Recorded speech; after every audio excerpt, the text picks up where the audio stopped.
The Detroit Pistons haven't made the playoffs since the 2018-2019 season, and they flat out haven't made it out of the first round since the 2008-2009 season. Guys, that is a very long time ago. For reference, that 08-09 Pistons team consisted of players like Chauncey Billups, Rip Hamilton, Tayshaun Prince, and Rasheed Wallace. That 08-09 Pistons team had some OGs.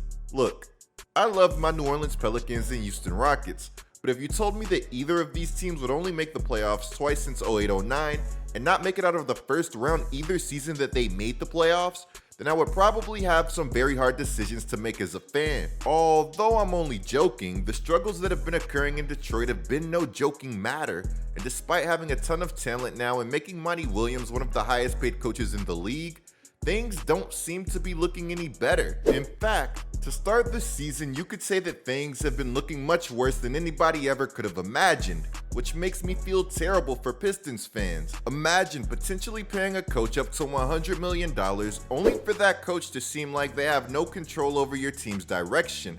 Well, the good news for the Pistons is that they are better than their current record. The bad news is that they guaranteed the guy that helped them get that record $78.6 million.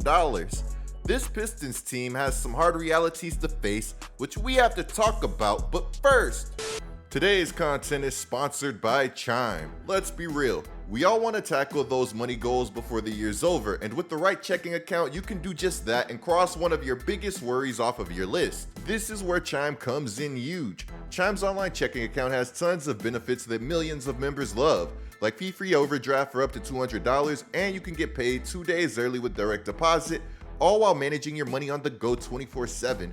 Chime has no monthly cost, minimum balance, or overdraft fees either. And get this, you can use Chime at over 60,000 fee-free ATMs, which means with Chime, you have more options than the top 3 national banks combined. Guys, with the holiday season arriving, there's really no better time to take control of your financial future. So guys, be sure to sign up for Chime today. Signing up is effortless and it only takes minutes. Get started at chime.com/coop. That's chime.com/coop. Mandatory disclosure. Banking services and debit card provided by the Bank Corp and A or Stride Bank and name members FDIC. Spot me eligibility requirements and overdraft limits apply. Early access to direct deposit funds depends on payer. Out-of-network ATM withdrawal fees may apply.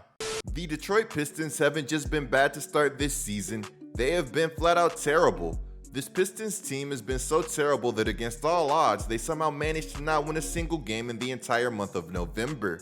In November, the Detroit Pistons would go 0-16, a record that no fan would ever be proud of. When Monty Williams signed that disgustingly loaded contract with the Detroit Pistons this summer, I had a feeling that things would go south, and that's not because I think that Monty Williams is a horrible coach. Despite players coach Monty Williams completely losing the locker room in Phoenix while building up the DeAndre Ayton scapegoat narrative in the process, he did have a nice run in Phoenix, where he helped to change the way that people viewed Phoenix Suns basketball. During the 21-22 season, Monty Williams would lead the Suns to their best record in franchise history while winning Coach of the Year. Sure, their exit from the playoffs was incredibly ugly that season, but if you ask me, there was still a lot of value in this team performing as well as they did during the regular season.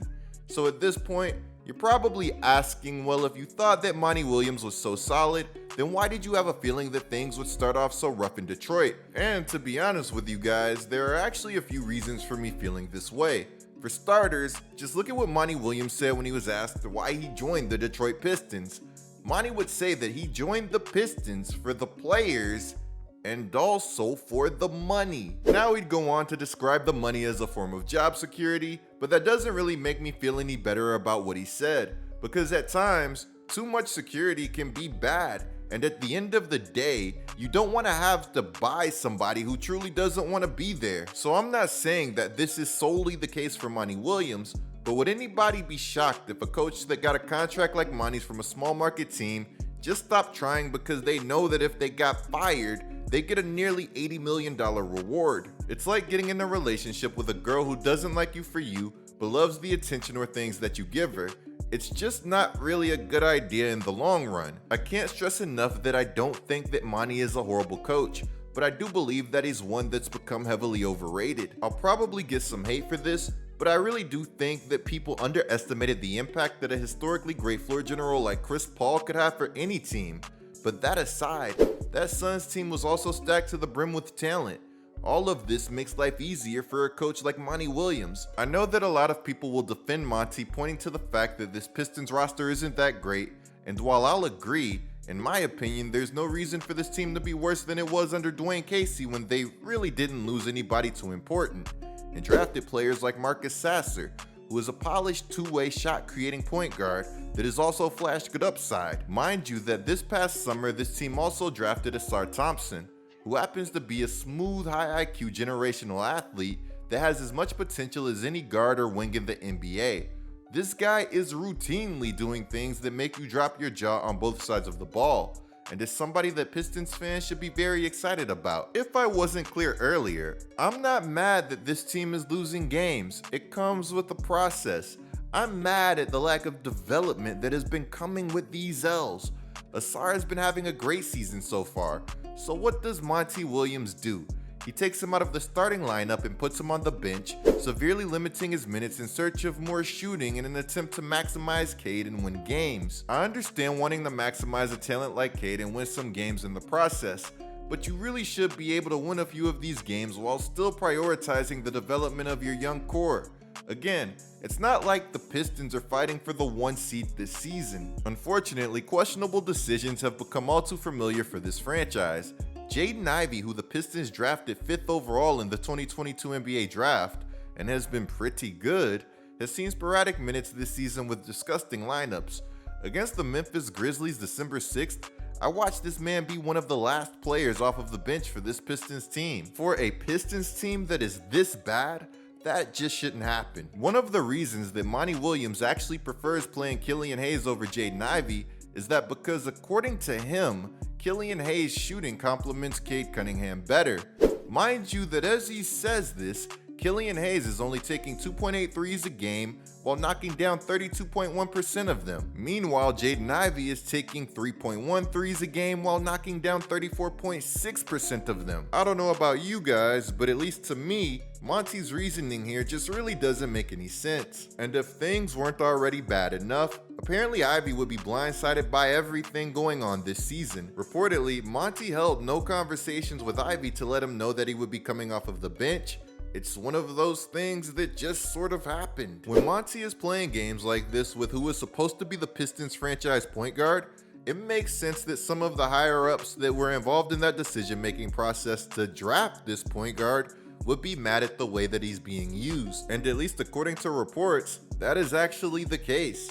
Imagine drafting a guy 5th overall last year, that guy looking pretty good, and then the coach whose pockets that you just padded basically saying that this guy is not good enough to complement our franchise player, so he's coming off of the bench and playing sporadic minutes. I don't care if moves like this were only meant to be temporary, because some of the decisions that Monty has been making this season have been truly mind-boggling.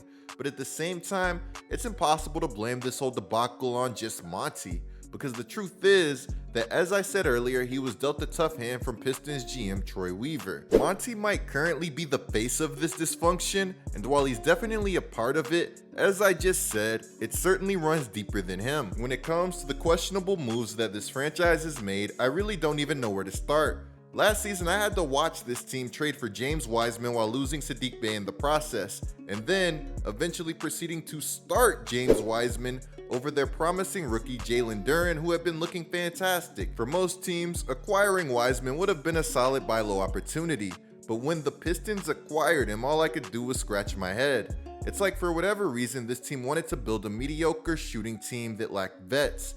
At this point in time, I'm convinced that Bogdanovic, whose return has been massive, is only on the roster because of ironic luck. I'm still in disbelief that this team didn't trade Bogdanovic for multiple firsts last season. In all seriousness, it should only be up from here.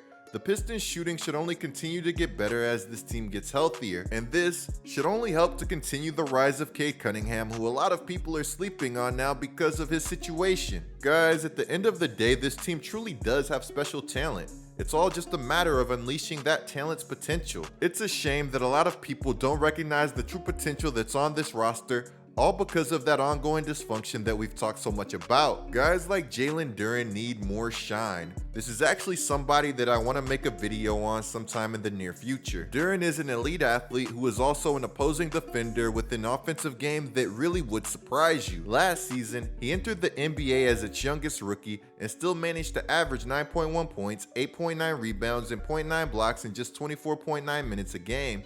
I truly think that there's a good chance that he ends up being Detroit's best player in the long run, especially if he continues working on those perimeter skills that he flashed in the summer league. Now I know that is a bold prediction, but you guys have to understand that just like Jaden McDaniels, this is another one of my guys. Guys, in the comments below, let me know what you think of this Detroit Pistons team. Are you already out on Monty Williams? Can the Pistons salvage this truly terrible season? If you were the Pistons GM, what would be the first move that you would make? Interestingly enough, I've seen some people already say that some of this team's core needs to be moved.